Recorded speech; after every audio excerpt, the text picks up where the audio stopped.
আবারও রক্তাক্ত ফিলিস্তিনের গাজা উপত্যকার দেইর আল বালা শহর। যুদ্ধবিরতির দ্বিতীয় ধাপ উপেক্ষা করে প্রতিনিয়ত হামলা চালাচ্ছে দখলদার ইসরায়েলি বাহিনী।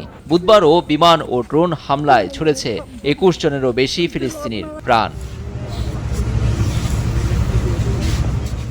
এদিন ভোরে ইসরায়েলি সেনারা উত্তর গাজার তুফাপাড়ায় একটি ভবনে গুলি চালায়। সেখানে নিহত হন অন্তত ১১ ফিলিস্তিনি।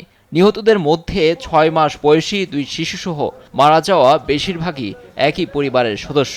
হাসপাতাল কর্তৃপক্ষের দাবি, নিহতদের বড় একটি অংশই নারী ও শিশু। গেল বছর অক্টোবরে যুক্তরাষ্ট্রের মধ্যস্থতায় যুদ্ধবিরতির চুক্তি কার্যকর হলেও গাজাবাসীর জন্য শান্তি এখনও অধরা। উপত্যকার স্বাস্থ্য মন্ত্রণালয় বলছে, চুক্তির পরও অন্তত ৬০০ ফিলিস্তিনিকে হত্যা করেছে ইসরায়েলি বাহিনী।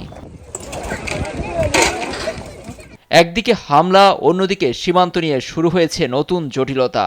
শেষ ইসরায়েলি জিম্মি রান গভিলির মৃতদেহ উদ্ধারের পর রাফা ক্রসিং খুলে দিলেও ফের পারাপার বন্ধ করে দিয়েছে দখলদার, যার ফলে জরুরি চিকিৎসায় অপেক্ষমান রোগীদের সরিয়ে নেওয়া বন্ধ রয়েছে, জানিয়েছে ফিলিস্তিনের রেড ক্রিসেন্ট সোসাইটি।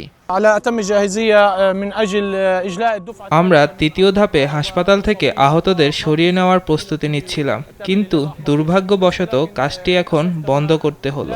আগামীকালের জন্য অপেক্ষা করছি, দেখা যাক কি হয়। বিশ্ব স্বাস্থ্য সংস্থা বলছে, প্রায় ১৮,০০০-এর বেশি রোগী গাজায় আটকে আছেন, যাদের জরুরি চিকিৎসার প্রয়োজন। তবে ইসরায়েলি প্রতিরক্ষা বাহিনী আইডিএফের দাবি, অন্যান্য দিনের মতোই খোলা আছে রাফা ক্রসিং।